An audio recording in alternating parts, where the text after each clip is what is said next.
안녕하세요. 오늘도 사연 살롱을 찾아주셔서 감사합니다. 저는 서울에 사는 30대 초반 여자입니다.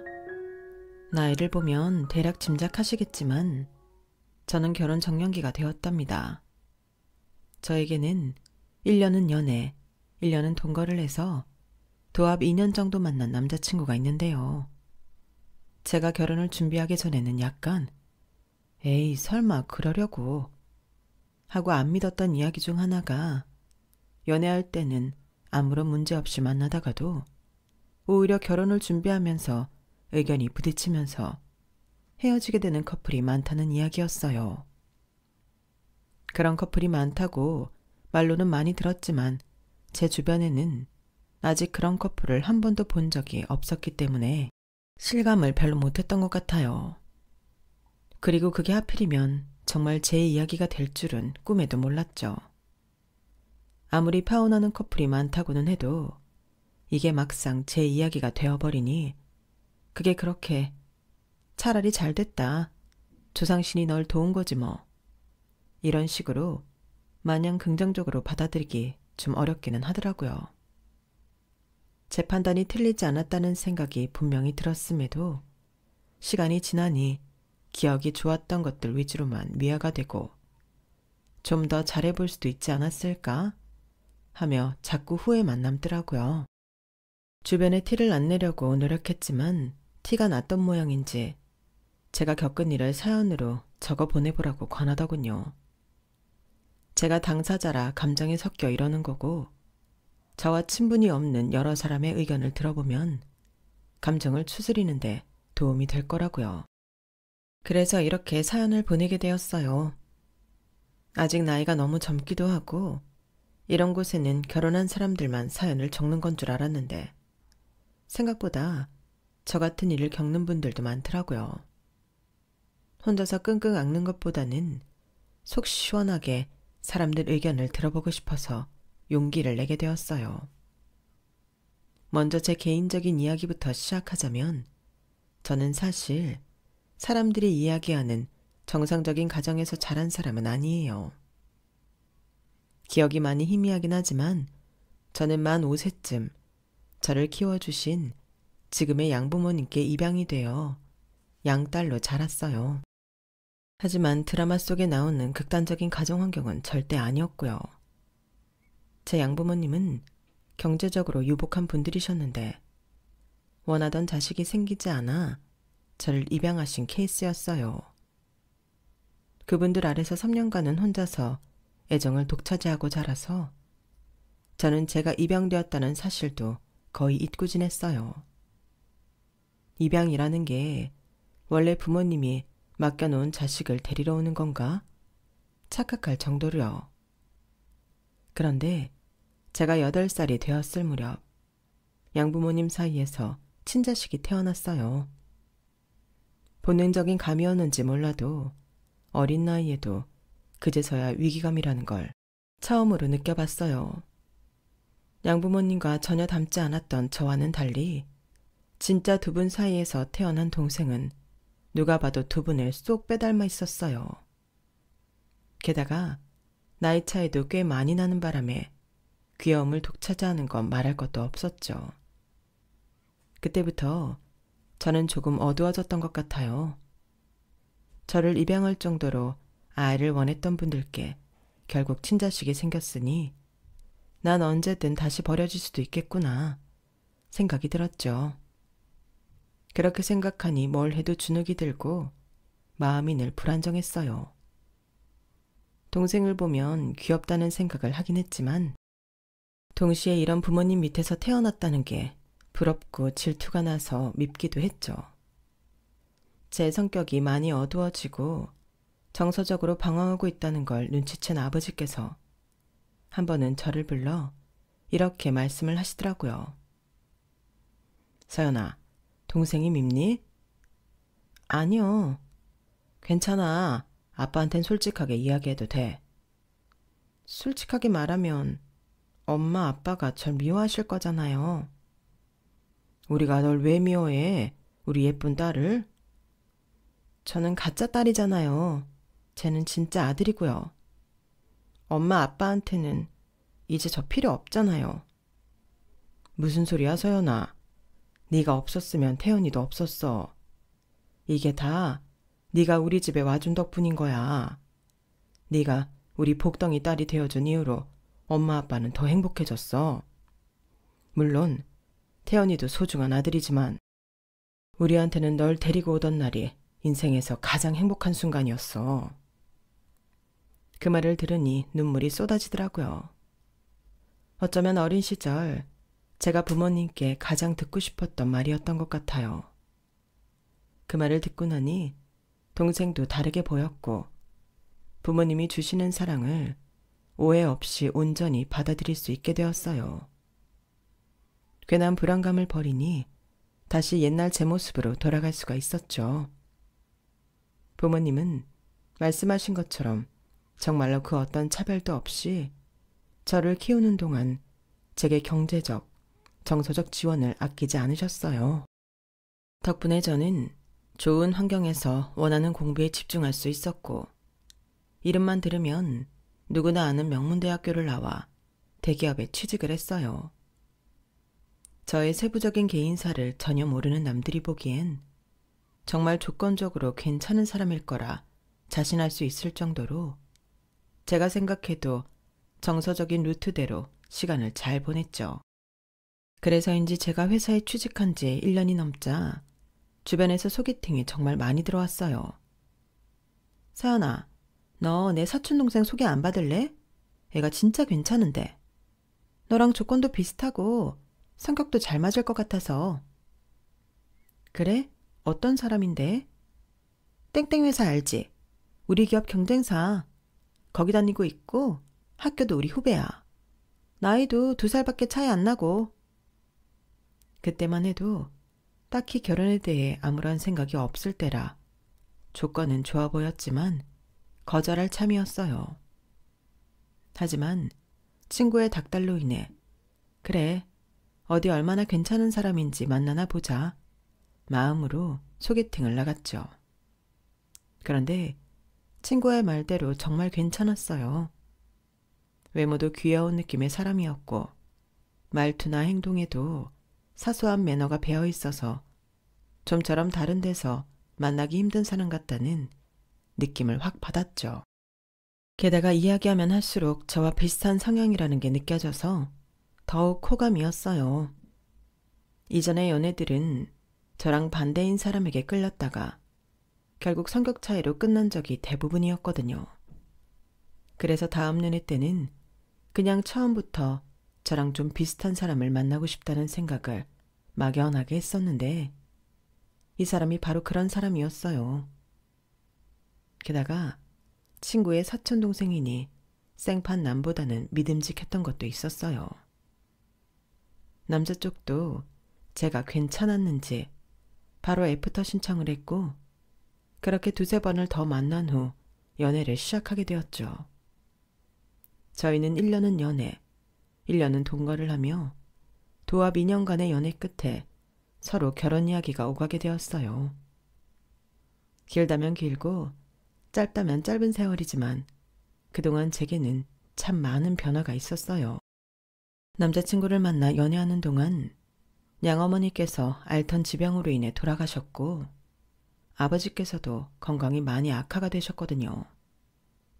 비록 어머니께서는 제가 결혼하는 모습을 못 보셨지만 아버지라도 살아계실 때 제가 인연을 만나 안정적인 가정을 꾸리는 모습을 보여드리는 게 맞다는 생각이 들었어요. 무엇보다 그전까지는 딱히 결혼 생각이 없었던 저를 더 부추긴 건 예비 신랑 쪽이었어요. 난 진짜 누나 같은 사람 만나서 결혼하고 싶었는데 누나는 아직도 결혼 생각은 없는 거야? 원래는 그랬는데 요즘 아버지 건강도 많이 악화되셔서 생각이 좀 많아지네. 얼른 나 잘 사는 모습 보여드려야 내 걱정을 조금이라도 덜 하실 텐데.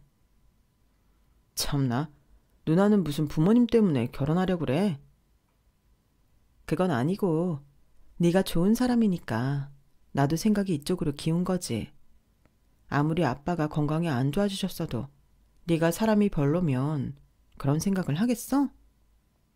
그러니까 나는 누나가 너무 완벽한 내 이상형이라 하루라도 빨리 결혼하고 싶어. 솔직히 우리가 이렇게 잘 맞는데 시기를 미뤄야 하나 싶은 생각도 들어. 우린 심지어 지금 1년 동안 동거하면서도 한 번을 안 싸웠잖아. 서로 지켜야 할 선도 지키고 있고 둘 다 커리어도 야무지게 잘 쌓고 있고 나는 누나처럼 안정적인 여자 만나서 결혼하는 게 늘 꿈이었어. 안정적인 여자? 남자친구의 그 말을 들으니 다시 생각이 많아지더라고요.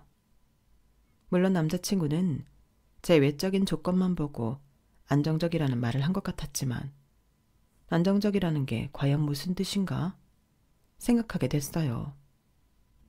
제게 아낌없이 사랑을 주신 양부모님 덕에 안정적으로 자란 건 맞지만 그럼에도 약간의 한계는 있었어요. 태생적으로 친부모에게 버림받은 사람이 아니면 이해할 수 없을 마음속 공허함이나 설명할 수 없는 불안감이 있었거든요. 양부모님께서는 분명 제가 그런 걸 느낄 틈도 없이 키우셨지만 사회생활을 하면서 저도 모르게 제 깊숙한 개인사를 사람들에게 감추려고 노력하는 스스로를 보면서 이 과거가 늘 제 발목을 잡고 있구나 생각할 때가 한두 번이 아니었어요.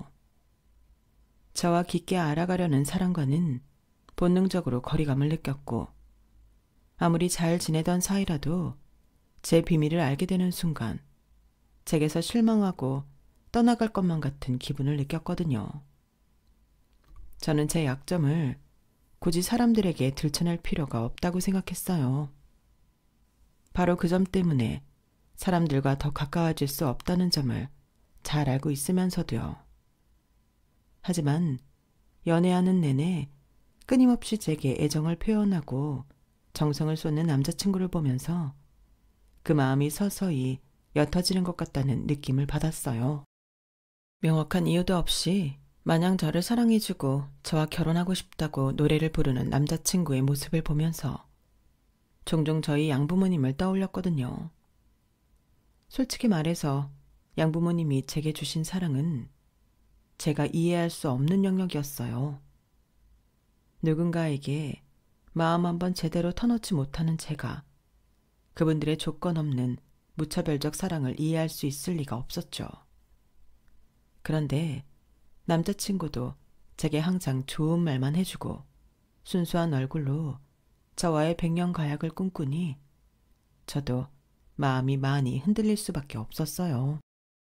어쩌면 제 남자친구도 양부모님처럼 세상에 몇 없는 저를 순수하게 사랑해줄 사람일지도 모른다는 생각이 들었죠. 그렇게 생각하고 남자친구와의 미래를 그리다 보니 제가 늘 마음속에만 담아두고 남들에게는 절대 이야기하지 않았던 제 이야기를 남자친구에게 밝혀야겠다는 생각이 들었어요. 그래서 남자친구와 오랜만에 집 밖을 벗어나 데이트하던 날 술을 마시며 겨우 용기를 냈죠. 정말 나랑 결혼을 하고 싶어? 당연하지. 왜? 어차피 나랑 같이 살고 있잖아, 지금. 그거랑 같나? 진짜 법적으로 얽힌 부분은 또 다르잖아. 사회적 시선도 다르고. 난 당신이랑 완전한 가족이 되고 싶어. 가족이 되는 과정에서 나한테 실망할 일이 생기면? 절대 그럴 일 없어. 당신은 내 완벽한 이상형이라니까. 누나만 용기를 내주면 나는 언제라도 바로 결혼하고 싶어. 바로 말하기엔 용기가 안 나서 저도 모르게 자꾸 애정을 확인하게 되더라고요. 마지막이 마지막까지도 저를 안심시켜주는 남자친구에게 저는 결국 마음을 열었어요.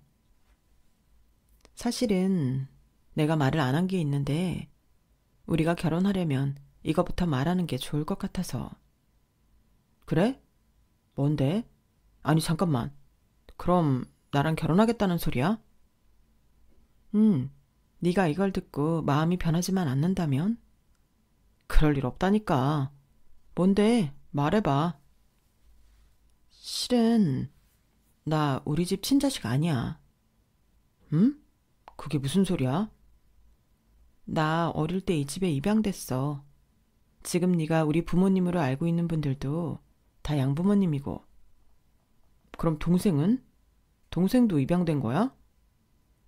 아니, 동생은 친자식이야.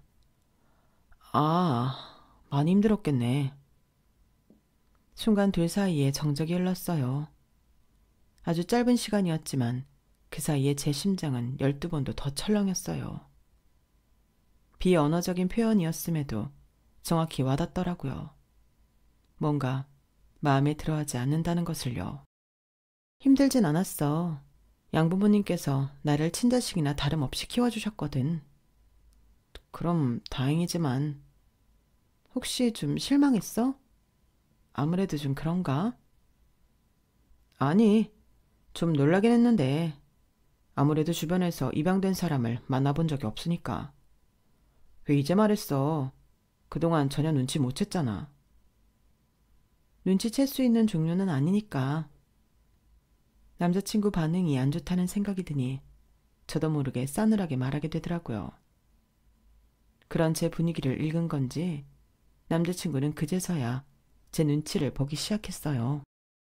뭐 나는 전혀 상관없어. 입양된 게 뭐 어때서. 우리 집도 별거 없는데 뭐. 괜찮아. 무슨 그런 걱정을 해. 어쨌든 당신이 나랑 결혼할 거라면 아무 상관없어. 곧 부모님한테 인사드리자. 그날 남자친구는 헤어질 때까지 제게 절절하게 매달려 기분을 풀어주었어요. 생각해보니 2년이나 연애했는데 제 가정사를 처음 들었으면 당황스럽고 놀라는 게 당연한 건데 제가 너무 예민하게 반응했나 싶어 미안하더라고요. 결과적으로는 남자친구도 괜찮다고 했고 결혼 준비도 하자고 먼저 말해줬으니 저는 한 고비를 넘어섰다고 생각했어요. 그게 제 착각이었다는 걸 아는 데는 그렇게 오랜 시간이 걸리지 않았지만요. 서연아, 형준이 인사 온다던 건 어떻게 됐니? 아, 그쪽 부모님 두 분이서 시간 맞추기가 어려우신 모양이에요. 제가 먼저 인사드리고 나서 저희 집에 인사 오는 걸로 이야기를 했는데 아직 일정을 못 잡았나 봐요. 그래 뭐, 나야 시간은 얼마든 있으니 언제든 날짜 정해지면 이야기만 해다오. 이야기한 지 한참 지난 것 같은데 별다른 얘기를 안 하길래 혹시 둘 사이가 소원해졌나 걱정했다. 그런 건 아니에요.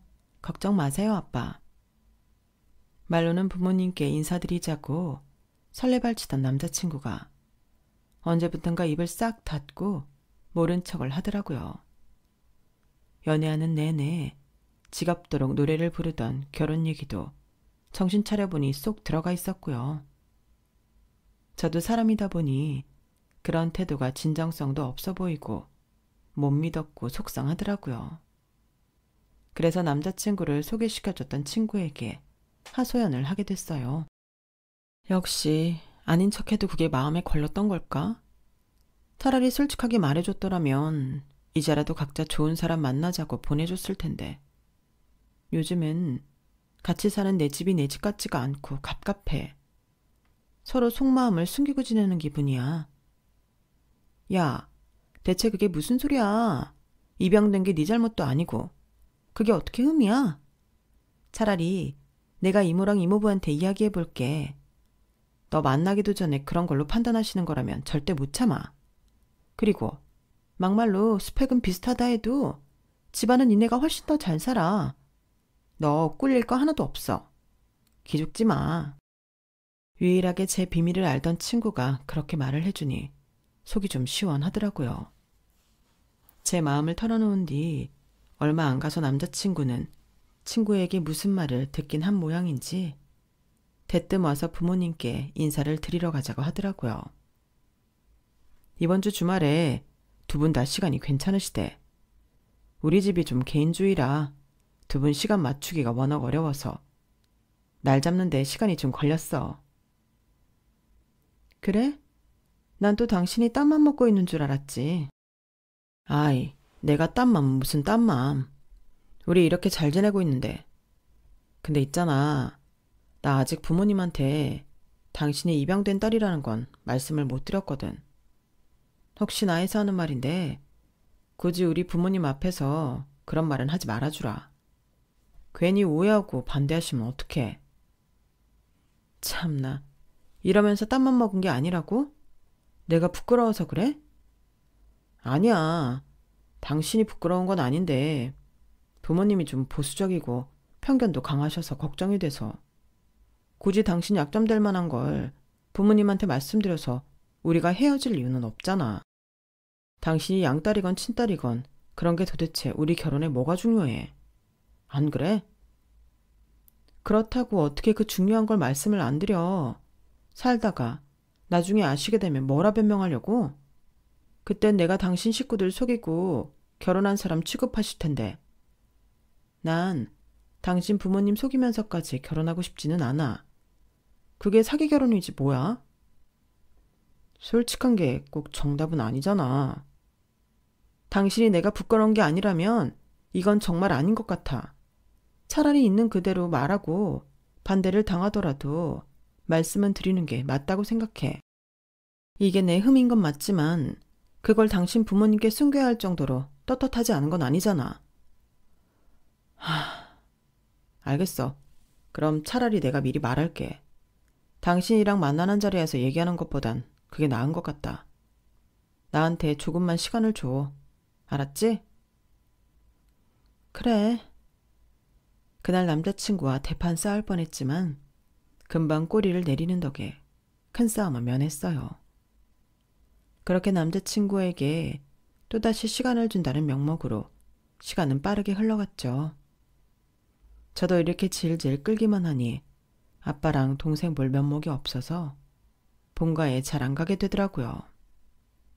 그래서 미루고 미루다 오랜만에 본가에 가게 된 날이었어요. 누나, 매형이랑 날 잡는다더니 어떻게 됐어? 아, 그게 이야기는 하고 있는데.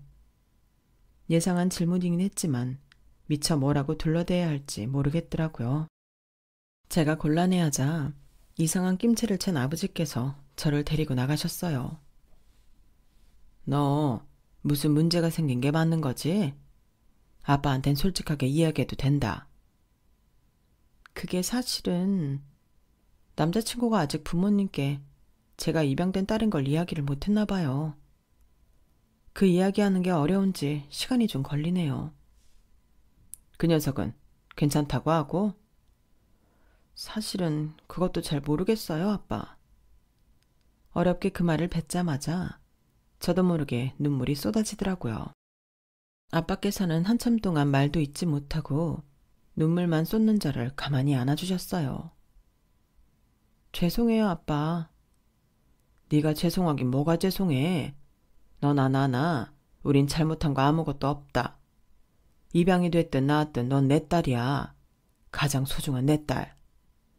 네 엄마랑 내가 시간을 과거로 돌려 몇 년 있으면 태연이가 태어날 걸 미리 알았더라도 우린 반드시 널 데리러 갔을 거야. 넌 내 사랑스러운 딸이다. 세상 사람들이 어떤 편견으로 널 보든 그 사실은 변하지 않아. 아빠.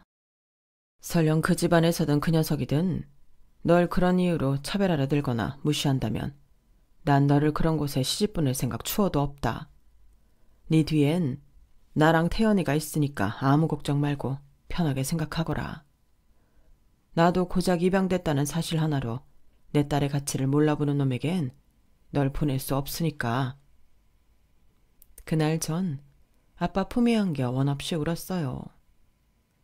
저도 나이를 많이 먹어 예전엔 크게만 느껴졌던 아빠의 품이 새삼 작아졌다는 것도 느낄 정도가 됐지만 어린 시절 아빠에게 느꼈던 따뜻함과 든든함만은 그대로였어요. 상황 자체는 달라진 게 없었지만 아빠에게 그런 말을 듣고 마음가짐을 달리하니 한결 편안해지더라고요. 남자친구와 잘 되면 좋고 아니면 인연이 아니니 어쩔 수 없다는 생각이 들었어요. 그러던 어느 날이었어요. 별말 않고 있었는데 남자친구가 날짜를 잡아왔더라고요. 그건 부모님한테 잘 이야기했다는 뜻이고 저를 보겠다고 하신 거면 허락의 뜻이나 다름없으니 기분이 좋았어요. 그렇게 떨리는 마음으로 인사를 가게 되었죠. 안녕하세요. 이서현이라고 합니다. 어서 와요. 우리 형준이랑 같이 산 지는 꽤 됐는데 이제야 얼굴을 한번 보네. 이렇게 생겼구나. 네? 아, 네. 기대를 안고 만났는데 저는 좀 당황스러웠어요. 식탁에 마주보고 앉아서 부모님 두 분이 팔짱을 끼고 면접관 같은 태도로 저를 훑어보시더라고요. 무슨 시험대에 오른 것만 같은 기분이 들었어요. 우리 며느리 될 건데 이제부터 말 좀 편하게 해도 되나? 네, 물론이죠. 그렇게 하세요. 얘가 웬일로 부잣집 딸이랑 사귄다길래 좀 기대했는데 최근에야 이야기를 다 들었네. 확실히 진짜 그 유전자를 받은 사람은 아니라 그런지 귀티가 나진 않으네.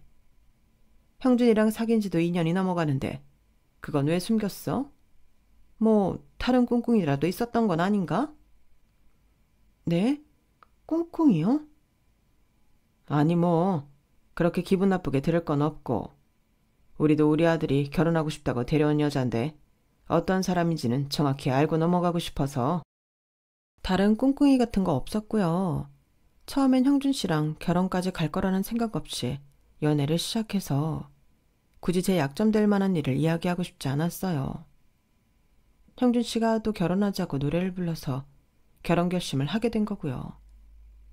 그렇다 보니 결혼 전엔 이야기를 해야겠다 싶었어요. 그게 전부예요. 저도 그렇게 세게 나갈 생각은 없었지만 아무리 봐도 두 분은 저를 결혼할 며느리 보자고 부른 게 아닌 것 같은 태도를 보이셔서 저도 모르게 말에 날이 서더라고요. 막말로 결혼을 더 바랬던 건 정말로 제가 아니었는데 어느 순간 상황이 변해버린 것 같은 느낌이었어요. 아무래도 엄마가 돌아가시고 아빠마저 건강이 안 좋아지시니 그 과정에서 제가 남자친구에게 알게 모르게 정서적 의지를 많이 하게 되었던 모양이에요. 누구나 괜찮은 사람을 만나 연을 맺고 싶어 하는 건 당연한 욕구지만 더 이상 휘둘려서는 안 되겠다는 생각이 들었죠. 예비 시부모님은 제가 가시가 있는 말을 하니 바로 표정을 고치시더라고요. 그거야 형준이가 네 가정사를 몰랐을 때 얘기겠지. 겉보기엔 조건이 같으니까. 가정사를 안다고 제 조건이 달라지나요? 제 조건은 마음에 드시나 보네요. 뭐? 얘 말하는 것 좀 봐라. 네가 아무리 유복하게 자랐고 스펙이 괜찮아도 솔직히 너보다 몇십 년을 더 산 우리가 보기엔 네가 입양됐다는 사실 하나가 그 나머지 장점을 다 덮어버릴 정도로 치명적인 단점이야. 너 뭐 알고나 말하니? 너야 당사자라서 잘 모르겠지만 괜히 어른들이 부모 없이 자란 애들이랑 놀지 말라고 하는 줄 아니? 가정 환경이 사람한테 미치는 영향이 얼마나 큰지 알기나 해? 제가 부모가 왜 없어요? 친부모는 아니어도 저희 엄마 아빠께서는 저를 정말 친자식처럼 예뻐하며 키워주셨어요. 그거야 네 생각이지. 네 밑에 친자식인 동생도 하나 있다면서. 걔가 없다면 모를까. 걔가 있는 이상 너는 절대 그 집안의 장녀가 될 수 없어. 그냥 자세하게 안 생긴 줄 알고 데려온 보험 같은 존재겠지. 제가 아무리 어떤 말이라도 다 들을 마음의 준비가 되어 있었다고 한들 저 말은 좀 상처였어요. 게다가 이쯤 되면 예비 신랑이란 놈이 좀 중간에서 말릴 법도 한데 그 모자란 놈은 동조라도 하는 건지 입을 꾹 다물고 제게 쏟아지는 폭언을 가만히 듣고만 있더라고요. 저런 놈을 믿고 제 평생을 바치라고 했다니 스스로에게 화가 날 지경이었어요. 그건 어머님이 저희 부모님을 잘 모르셔서 하시는 말씀이고요. 하긴 이런 분들이라면 저희 부모님을 이해하시긴 평생 글렀네요. 저도 저희 부모님이 도대체 어떤 마음으로 저를 그렇게 지극정성으로 키우신 건지 가끔 이해도 안 되고 신기할 때가 있거든요. 근데요, 잘 모르시겠으면 그렇게 아무 말씀이나 하지 마세요. 저희 부모님의 진심을 모독하실 자격 없으시니까요. 그래, 너 잘났다. 네가 지금 이렇게 막 나가는 것도 너한테 하자가 있다는 증거야. 너는 지금 우리한테 할 말 다 해서 속은 시원하겠지만 네가 스스로 문제를 갖고 있다는 걸 광고하는 꼴이나 다름없어. 꼭 너처럼 가정 환경에 문제가 있는 애들은 마음의 상처가 깊어서 당장 눈에 안 보이더라도 나중에 꼭 사고를 치더라고. 우리 집이 다른 건 안 따져도 가정 환경은 좀 엄격하게 따져서 네가 그 성질 죽이고 납작 엎드릴 생각이 있다면 좀 생각을 해보겠지만 말이야. 뭐라고요? 제가 왜 시댁에 납작 엎드려야 하는데요? 뭐가 아쉬워서요? 예, 너 생각 잘해라. 우리도 네가 편할 생각이 있어 보여야 결혼을 시키던 말던 하지. 막말로 친자식도 있는 집에 입양하면 네가 아무리 잘 사는 집 딸이어도 그 재산 하나도 네 거 안 돼. 게다가 남동생이라며. 이 세상 어느 부모가 친아들 두고 양딸한테 재산을 물려주겠니? 정신 차려. 네가 뭣도 모르고 나대는 것 같아서 내가 현실을 알려주는 거야. 네가 빈털터리 될 거 감안하고 받아주겠다고 하는 건데 감사하게 여겨야지. 다른 집 같으면 널 받아주려고 하겠니? 절 받아줄 생각으로 부르신 거 맞으세요? 죄송하지만 저도 저희 부모님 그렇게 모욕하는 분이랑 평생 보고 살 자신이 없네요. 뭐가 그렇게 저한테 불만인가 싶었는데 결국엔 부잣집 딸인 줄 알았더니 재산은 하나도 못 받을 것 같은 양딸이라 그게 마음에 안 드셨구나. 어쩐지 제가 그 얘기하고 나서 결혼 얘기가 쏙 들어갔다 싶었는데 됐어요. 저도 저 원치 않는 집에 억지로 시집가서 납작 엎드리고 싶진 않네요. 제가 뭐가 아쉬워서요? 저희 부모님도 제가 그렇게 사는 거 바라지 않으실 거고요. 싫으면 마세요. 더 이상 그 자리에 마주보고 앉아있을 이유가 없다고 느껴져 자리를 박차고 일어났어요. 그제서야 예비신랑이 안절부절 못하며 저를 따라 나서려는 게 느껴졌지만 저는 손길을 뿌리쳤죠. 지금 어른들 앞에서 뭐 하는 짓이야? 당신 우리 집에 싸우려고 왔어? 나랑 싸우고 싶어서 안달난 건 내가 아니라 네 부모님 같은데? 제가 한마디 쏘아붙이자 예비신랑은 헉했는지 아무 말도 못하더라고요. 그 틈을 타서 그 집을 빠져나왔어요. 그 뒤로 한참 동안 지 부모님께 잡혀 있었는지 집에 들어오지 않더라고요. 어찌됐든 같이 사는 처지라 저 얼굴을 결국 다시 봐야 한다는 게 짜증났어요. 그날 이후로 저희 결혼은 파토가 났고 아버지께서는 잘했다며 제 손을 꽉 잡아주셨어요. 하지만 안 좋은 일들은 왜 줄줄이 엮여서 생기는 건지 계속 투병 중이던 아버지께서 결국 돌아가셨어요. 아버지는 떠나시는 그 순간까지도 제게 사랑한다고 말해주셨죠. 결혼은 파토났지만 동거를 하다 보니 깔끔하게 끝나지 않고 질질 끄는 사이가 되긴 했지만 남자친구와 헤어진 건 아니었어요. 그런데 아버지 상을 당했는데도 남자친구는 단 하루도 장례식장에 오지 않더라고요. 별로 기대한 건 아니었지만 인간적으로 어떻게 이럴 수가 있나 싶어 헛웃음이 나올 지경이었어요. 그제서야 결단이 서더라고요. 빨리 이 관계를 끝내야겠다는 걸요. 장례식이 끝나고 나서 집으로 돌아가는 길에 저는 큰 박스를 샀어요. 결심했을 때 빨리 집을 나와야겠다는 생각이 들었거든요. 그날이 주말이었는데 집에 가자마자 본 풍경은 남자친구가 거실 소파에 누워 낮잠을 퍼질러 자고 있는 모습이었어요. 평소라면 화라도 내고 싶었겠지만 그럴 기력이 없더라고요. 어차피 끝낼 관계에 감정을 낭비하고 싶지 않다는 생각이 우선이었어요. 제가 말없이 박스에 짐을 하나둘 챙기기 시작하자 부스럭대는 소리에 남자친구가 깨더라고요. 뭐해? 부모님 상을 당한 사람한테 하는 첫마디가 저거였어요. 어차피 헤어질 마음으로 짐을 싸고 있던 중인데도 마지막에 마지막까지 정이 떨어지더라고요. 뭐야? 설마 집 나가게? 그럼 내가 너랑 더 살 이유가 있나? 하긴 나 안 그래도 당신한테 할 말이 있어서 기다렸거든. 우리 헤어지자.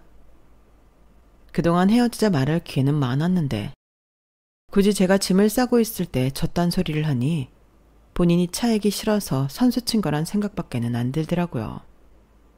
기가 차서 웃자 기분은 나쁜지 절 노려보더라고요. 뭘 새삼스레. 안 그래도 그러려고 짐 싸고 있는 거 안 보이니? 그래도 말은 제대로 하고 넘어가야지. 넌 최소한의 예의란 것도 없냐? 뭘 헤어지기도 전부터 행동해. 이러니까 부모 없는 애들은 안 된다니까. 아, 그나마 있다고 우기던 양부모님도 이제 다 돌아가셨으니 진짜 부모 없는 사람이 돼버렸네. 괜찮아?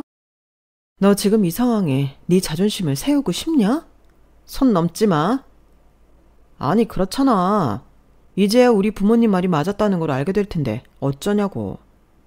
부모님이 다 돌아가셨으니 이제 재산은 네 남동생한테만 갈 텐데 이제야 차가운 현실이 널 기다리고 있다고. 이제라도 나한테 잘하겠다 약속하면 내가 다시 부모님한테 잘 말해볼게.